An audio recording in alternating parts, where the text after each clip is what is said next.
மணி tax. இன்னைக்கு திரை விமர்சனத்தை நம்ம பார்க்க போகிற படம் மெட்ராஸ் மேட்னி. போன வாரம் தக் லைஃபோட நிறைய படங்கள் ரிலீஸ் ஆயிடுச்சு. அந்த படத்தோட சேர்ந்து இந்த படம் ரிலீஸ் ஆனது. இந்த வாரம் வெள்ளிக்கிழமையும் ஒரு 4-5 படங்கள் ரிலீஸ் ஆயிருக்கு. இந்த 2 வாரத்தினுடைய படங்களில் சின்னதாக கவனத்தை ஈர்த்து சின்னதாக வரவேற்பு அடைஞ்சிருக்கிற படம் மெட்ராஸ் மேட்னி.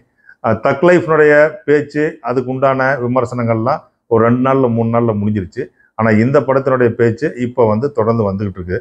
அதுக்கு காரணம் இந்த படத்தினுடைய கதையா, இந்த படத்தில் நடித்த நடிகர்களுடைய பெர்ஃபார்மன்ஸா அப்படிங்கிறத இந்த திரை விமர்சனத்தை நீங்கள் பார்த்தா தெரிஞ்சுக்கலாம். இந்த படத்தினுடைய கதை, ஹீரோ காளி வெங்கட். அவர் ஹீரோன்னு சொல்லக்கூடாது, காளி வெங்கட். காளி வெங்கட் ஒரு ஆட்டோ டிரைவர். அவருக்கு ஒரு பொண்ணு இருக்கும், ஒரு பையன் இருக்கும். பொண்ணு சாஃப்ட்வேர் முடிச்சுட்டு பெங்களூர்ல ஒரு ஐடி கம்பெனியில் வேலை செய்கிறாங்க. அவங்க தான் ரோஷினி. அதுக்கடுத்து பையன் இங்கே +2 முடிச்சுட்டு காலேஜ் போகிற ஏஜில் இருப்பான்.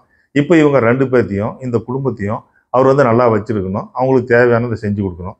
இதுக்காக நேர்மையாக ஆட்டோ டிரைவராக இருக்கிற இவர் மற்றவங்ககிட்ட எப்படி கூனி குறுகி வளைஞ்சு நெளிஞ்சு அவர் தன்னுடைய நேர்மையான செயல்பாடுகளை அந்த குழந்தைகளை எப்படி வளர்த்துறாரு, குழந்தைங்கன்னா பையனை எப்படி வளர்த்துறாரு, இதனால அந்த பிள்ளைங்க இவரை மதிச்சாங்களா, அல்லது அவங்க எந்த அளவுக்கு வெறுப்பு உருவாக்குறாங்க, அதை அவர் எப்படி ஹேண்டில் பண்ணுறாரு அப்படிங்கிறத இந்த படத்தினுடைய மீதி கதை.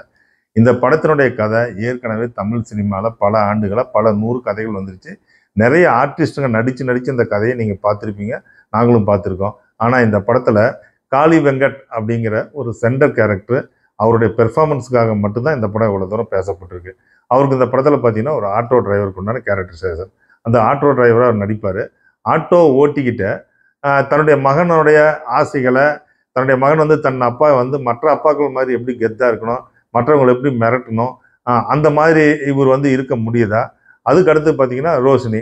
அவங்க பெங்களூரில் இருப்பாங்க, கல்யாண ஏஜ் வந்திருக்கும். அவங்க பொண்ணு பார்க்க போகும்போது, அல்லது அவங்கள பொண்ணு பார்க்க வரும்போது, இவர் மாப்பிள்ளை வீடு பார்க்கும்போது இவர் ஒரு அப்பாவாக அங்கே போக முடியாத இவருடைய ஃபீலிங் அப்படின்னு சொல்லிட்டு இந்த படத்தில் நிறைய எமோஷன் சென்டிமெண்ட் சீன்ஸில் இந்த கதைக்கு ஏற்ப ரொம்ப யதார்த்தமாக நடிச்சிருக்காரு. சரி, ரைட், ஓகே, ஏதோ எமோஷன் சென்டிமெண்ட்டோட விட்டாரா இல்லை, இவர் அடுத்த லெவலுக்கு போகலாம் ஆட்டோ டிரைவர்லேருந்து அப்படிங்கிறதுக்காக டாக்ஸி கற்றுக்கிறதுக்காக போவார், கார் கற்றுக்கிறதுக்காக. அங்கே அந்த கார் கற்றுக்கிற இடத்துல ஒரு நல்ல காமெடி சட்டையர் இருக்கும், அதுவும் நல்லா ஒர்க் அவுட் பண்ணியிருக்காரு. இந்த படத்தினுடைய பேச்சுக்கும் சின்ன வரவேற்புக்கும் காரணம் காளி வெங்கட்டினுடைய பெர்ஃபார்மன்ஸ், அவருடைய நடிப்பு தான். அது மட்டும் இல்லாமல் இந்த படத்தில் ரோஷினி அவங்க ஏற்கனவே தமிழ் சினிமாவில் நிறைய சீரியல்களில் நல்லா நடிச்சிருக்காங்க. எல்லா லேடிஸுங்களும் தெரியும், தமிழ் சினிமாவில் இருக்கிற வீடுகளில் இருக்கிற எல்லா லேடிஸுங்களுக்கு தெரியும்.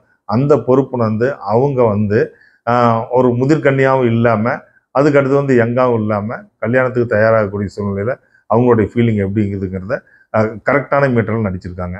இந்த படத்தினுடைய இயக்குனர் கார்த்திகேயன் மணி. இவர் இந்த கதையை தெரியும் அவருக்கு. இந்த கதை ஏற்கனவே நிறைய தமிழ் சினிமாக்களில் வந்த கதைன்னு. இருந்தாலும் இந்த கதையை எப்படி எடுத்துருப்பார்னா, சத்யராஜ் அவர் ஒரு ரைட்டரு. அவர் அவருடைய பாயிண்ட் ஆஃப் வியூவில் ஒரு புது கதை எழுதுகிற ஒரு மிடில் கிளாஸ் ஃபேமிலி மேனோடைய பெயின் எழுதுவார். ஸோ அது மாதிரி இந்த கதையை எடுத்து ஹேண்டில் பண்ணியிருப்பார். இந்த படத்தில் பேசப்பட்ட ரொம்ப முக்கியமான ஒரு சீன் எதுன்னு பார்த்தீங்கன்னா, காளி வெங்கட்டோடைய பையன் அப்பா ரொம்ப மொக்க, நம்ம வீட்டில் பவர் ஃப்ளக்சுவேஷன் ஆகி நாய் செத்து போச்சு, அதை நான் எப்படி ஹேண்டில் பண்ணுறேன் போய் பார்க்குறேங்க அப்படின்னு சொல்லிட்டு இபி ஆஃபீஸுக்கு போவார். அங்கே போய் அவர் அந்த இபி ஆஃபீஸில் என்ன பண்ணுறாரு, அவருக்கு என்ன ரியாக்ஷன் கிடைக்குது, அதை காளி வெங்கட் எந்த அளவுக்கு சால்வ் பண்ணி வைக்கிறாரு. இதனால் காளி வெங்கட் மேலே அந்த பையனுக்கு எப்படி மரியாதை வருது அப்படிங்கிற ஒரு சீன் ரொம்ப நல்லாவே பண்ணியிருக்காங்க. இந்த மாதிரியான வித்தியாசமான சின்ன சின்ன வித்தியாசமான உள்ள சீன் தான் இந்த படத்தில் இவங்களை காப்பாற்றுது. அது மட்டும் இல்லாமல் ரோஷினி அவங்க பார்த்தீங்கன்னா பெங்களூர்லேருந்து மாப்பிள்ளை வீடு பார்க்க போவாங்க. அப்போ பார்த்தா மாப்பிள்ளையோடைய அம்மா சித்தி எல்லாம் உட்காந்துருப்பாங்க. இவங்க தனியாக போவாங்க. தனியாக போயிட்டு அங்கே அவங்க கேட்பாங்க, உங்கள் அப்பா என்ன ஜாதி, உம்மா என்ன ஜாதி, நீ என்ன சம்பாதிக்கிற அப்படின்னு. அப்போ அவங்க மாப்பிள்ளை ரிஜெக்ட் பண்ணிட்டு வருவாங்க. அப்போ அவங்களுக்குள்ள ஒரு ஃபீலிங் என்னென்னா, இங்கே மாப்பிள்ளையோடைய அம்மா ஃபேமிலிலாம் இருக்குது, நம்ம ஃபேமிலியிலேருந்து யாரும் வரலையே அப்படிங்கிற அந்த ஏக்கம், அந்த லோயர் மிடில் கிளாஸுக்கே உண்டான ஒரு ஏக்கம், ஒரு கோபம், இதெல்லாம் கலந்து நடிச்சிருப்பாங்க. இந்த மாதிரியான சீன்கள் இந்த படத்தை பெருசாக ஹைலைட் பண்ணியிருந்திருக்கு. ஏன் கவனத்தை ஈர்த்திருக்கு அப்படின்னா, இதில் நடிச்சிருக்க ஆர்டிஸ்ட்டுங்க எல்லாமே ரொம்ப யதார்த்தமாகவும் சரியாகவும் நடிச்சிருக்காங்க. இந்த படம் தக் லைஃபுக்கு சின்னதாக டஃப் கொடுத்த படம்னு கூட சொல்லலாம். போன வாரம் ரிலீஸ் ஆனதில் மணி டாக்ஸ் நேயர்களே, இந்த படத்தை பார்த்தீங்கன்னா உங்களுக்கு உண்மையாலும் ஒரு நல்ல சின்ன எக்ஸ்பீரியன்ஸ் கிடைக்கும். இந்த படத்தை பார்க்குறதுனா பாருங்கள். இது பிடிச்சிருந்தா உங்களுக்கு லைக் பண்ணுங்கள், ஷேர் பண்ணுங்கள், சப்ஸ்கிரைப் பண்ணுங்கள்.